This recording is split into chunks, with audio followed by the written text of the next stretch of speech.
ശരീരഭാരത്തിൽ ഞാനും വായിച്ചിട്ടുണ്ട്. കർക്കിടക മാസത്തിൽ രാമായണവും ചിങ്ങമാസത്തിൽ കൃഷ്ണപ്പാട്ടും. ഞാനും ഈ കണ്ണൂർ സ്വദേശി തന്നെയാണ്. കുറേ കാലമായിട്ട് തിരുവനന്തപുരത്താണ്. അതിനുശേഷം ഭാഷയും സാഹിത്യവും ഫോക്ലോറും ഒക്കെ അറിയാൻ ശ്രമിക്കുകയുണ്ടായിട്ടുണ്ട്. ഒരുപക്ഷെ തനി മലയാളത്തിൻ്റെ ആദ്യ രൂപങ്ങൾ നമുക്ക് നന്നായിട്ട് കിട്ടുന്ന പാട്ടുകൾ കൃഷ്ണപ്പാട്ട് തന്നെയാണ്. കൃഷ്ണപ്പാട്ടിന് ഓരോ ഈയടികൾ പല പദങ്ങളും ഇന്ന് പ്രയോഗത്തിലില്ല. ചെമ്മെ പോലെയുള്ള പ്രയോഗങ്ങളൊന്നും ഇന്ന് നമുക്ക് കാണാൻ വേണ്ടി കഴിയില്ല. മലയാളത്തിൽ ഒരുപാട് പദങ്ങൾ നഷ്ടപ്പെട്ടിരിക്കുന്നു. പക്ഷെ മലയാളത്തിൻ്റെ തനിമ, അതിൻ്റെ സ്വത്വം അത് നമുക്ക് കൃഷ്ണപ്പാട്ടിൽ കാണാൻ വേണ്ടി കഴിയുന്നു എന്നുള്ളതാണ് അതിൻ്റെ ഭാഷാപരമായിട്ടുള്ള പ്രാധാന്യം. നിരവധി പ്രത്യേകതകളുണ്ട്. അത്തരത്തിലുള്ള വിഷയങ്ങളിൽ ചിന്തിക്കാനുള്ള ഒരു സങ്കേതം ആയിട്ട് തൽക്കാലം ഞാൻ ഇതിനെ മനസ്സിലാക്കുന്നില്ല. ഏതായാലും ചെറിയ പ്രായത്തിലെ കുഞ്ഞുങ്ങൾക്ക് മനസ്സിലാക്കി കൊടുക്കുന്ന എല്ലാവർക്കും ശൈശവമുണ്ട് എന്നാണ്.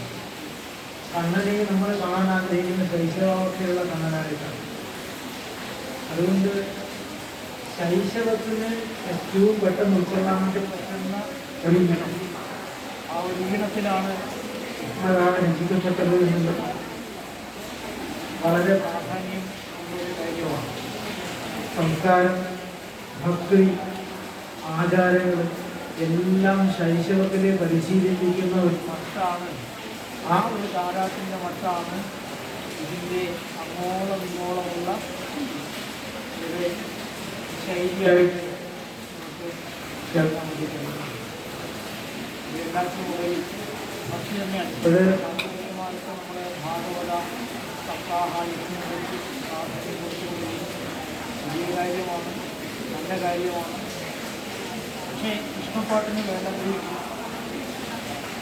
കേരളത്തിലാകമാനം തന്നെ പ്രാധാന്യം രാമായണത്തെ പോലെ സിദ്ധിച്ചിട്ടില്ല. 1982 ശേഷമാണ് കണ്ണൂരിൽ മാത്രം സാർവത്രികമായിട്ട് കർക്കിടക മാസത്തിൽ വായിച്ചിരുന്ന രാമായണം കേരളത്തിൽ അങ്ങോളം രാമായണ മാത്രമായിട്ട് അടിമപ്പെട്ടു പോയിരുന്ന സംസ്കാരത്തിൽ മാറിയത്.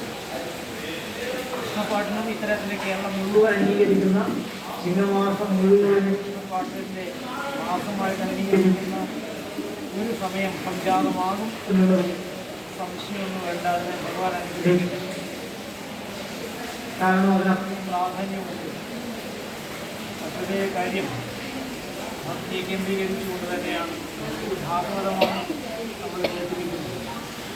ഭാഗവതത്തിൻ്റെ ചുരുക്കമായിട്ട് നമ്മൾ കേട്ടിരിക്കുന്ന മറ്റൊരു ഗ്രന്ഥമുണ്ട്, നാരായണീയം. മേൽപ്പുത്തൂർ നാരായണ ഭട്ടരും ഗുരുവായൂരപ്പൻ്റെ മുന്നിൽ എഴുതിയ സംഗ്രഹിച്ചെഴുതിയ ഗ്രന്ഥമാണ് നാരായണീയം. അത് അദ്ദേഹം പറയുന്നു, അനന്ത സേവാദ രണ്ടെണ്ണത്തിനെയും ഇല്ലാതാക്കാൻ വേണ്ടിയിട്ട് അനന്തസേവ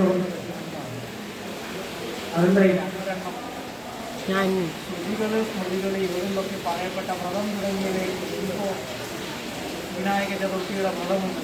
പല ആളുകൾക്കും വ്രതമുണ്ട്. തിങ്കളാഴ്ച വ്രതമെടുക്കുന്നവരും ശിവരാത്രി വ്രതമെടുക്കുന്നവരും ഏകാദശി വ്രതമെടുക്കുന്നവരും അങ്ങനെ വ്രതങ്ങൾ തുടങ്ങിയവ. വ്രതം മാത്രമല്ല, വ്രതം, ഉപവാസം, ജാഗരണം, തീർത്ഥസ്നാനം, ദാനം, ക്ഷേത്രദർശനം ഇവയൊക്കെ നമ്മുടെ പാപങ്ങളെ കൂട്ടും. നമ്മളുടെ പാപാംശങ്ങൾ ഇരിക്കുന്നത് കൊണ്ടാണ്, ചെയ്ത കർമ്മങ്ങളുടെ ബാധ്യപത്രങ്ങളായിട്ട് പാപാംശങ്ങൾ ഇരിക്കുന്നതുകൊണ്ടാണ് നമുക്ക് ദുഃഖാദുരിതങ്ങൾ, പ്രയാസങ്ങളൊക്കെ ഉണ്ടാകുന്നത്. ഇതൊക്കെ വ്രതം തുടങ്ങിയവ കൊണ്ട്, വ്രതം, ഉപവാസം, ജാഗരണം, തീർത്ഥസ്നാനം, ക്ഷേത്രദർശനം, ദാനം ഇവ കൊണ്ട് നിരുന്തതി ഇല്ലാതായി പോകും. സ്മൃതിക്രിയാം വിഹിതാമൃതാദേഹ പുനന്തി പാപം. ആ പാപം അങ്ങനെ പോകും. പിന്നെ ലുനന്തി വാസന. പക്ഷെ അത് ഉണ്ടാക്കിയിരിക്കുന്ന വാസനയെ മൂടിക്കളയില്ല. നമുക്ക് പഴയ വാസനകൾ തന്നെ ഉണ്ടാവും. ഇന്നലെ വരെ വൃത്തികേടൊക്കെ ചെയ്തിരുന്ന ഞാൻ ക്ഷേത്രദർശനമൊക്കെ നടത്തി എന്തായി ആ പാപം അങ്ങോട്ട് പോയി. പക്ഷെ ഇന്നലെ ചെയ്തതിൻ്റെ വാസന എന്നിലുണ്ട്. ഇന്നും ഞാൻ പഴയ ഇടപാടിലേക്ക് തന്നെ പോകും. എന്തുകൊണ്ടാണ്? വാസനയുള്ളതുകൊണ്ട്. ആനയുടെ കുളിയെക്കുറിച്ച് കേട്ടില്ലേ? മത്തേഭം പാർശ്വസ്നാനം കൊണ്ടല്ലോ സന്തോഷിച്ചു, നിത്യവും സ്വച്ഛജലം തന്നെ കുളിച്ചാൽ. പാപ്പാൻ തോട്ടിലൊക്കെ ഇറക്കി ആനയെ ചകിരിയൊക്കെ തേച്ച് ഉരച്ച് കഴുകി കുളിപ്പിച്ച് കരയിൽ കൊണ്ടുവന്നാലും ആന ഉടനെ തന്നെ കരയിൽ കൊണ്ട് വാരി പൂശും. എത്ര ശുദ്ധമായിക്കൊണ്ടിരുന്നാലും വീണ്ടും വാരി പൂശുന്നതാണ് ആനയുടെ ശീലം. അതുപോലെയാണ് നമ്മുടെ ഈ ശീലം. ഇത് വാസന കൊണ്ടുണ്ടാകുന്നതാണ്. ഈ വാസന പോകണമെങ്കിൽ എന്ത് വേണം? വാസനയും പോകണം, അതുപോലെ പാപവും പോകണം. അതിനെന്തെങ്കിലും ഒറ്റ മൂല്യമുണ്ടോ എന്ന് ചോദിക്കുമ്പോൾ ആചാര്യപര്യം അനന്തസേവാതു ധ്വജീം. ഭക്തിയോടുകൂടിയുള്ള ഉപാസനം. അനന്തസേവ എന്ന് പറയുന്നത് ലളിതമായിട്ട് പറഞ്ഞാൽ ഭക്തിയോടുകൂടിയുള്ള ഉപാസനം. ഉപാസനം എന്നുള്ളത് വേറൊരു അർത്ഥം. രൂപ സമീപത്ത് അസുധാതു എന്നൊരർത്ഥം കൂടി.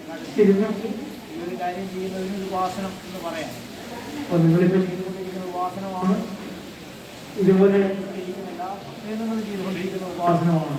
ഈ വാസന ഈ രണ്ടും ഇല്ലാതാവും. വാസനയും ഇല്ലാതാകും, പാപവും ഇല്ലാതാകും. അതുകൊണ്ട് അത്തരത്തിൽ കൂടുതൽ ആളുകൾക്ക് അവസരമുണ്ടാകട്ടെ, അതിൽ നിങ്ങളൊക്കെ നിമിത്തങ്ങളാകട്ടെ എന്ന് മാത്രം, അതിനുള്ള അനുഗ്രഹം ഭഗവാൻ നൽകട്ടെ എന്ന് മാത്രം പ്രാർത്ഥിച്ചുകൊണ്ട് സർവത്ര ഗോവിന്ദനാമ സങ്കീർത്തനം. ഗോവിന്ദ ഗോവിന്ദ. ഓം നമോ ഭഗവതേ വാസുദേവായ. ഓം ശ്രീകൃഷ്ണ പരമാത്മനേ നമഃ.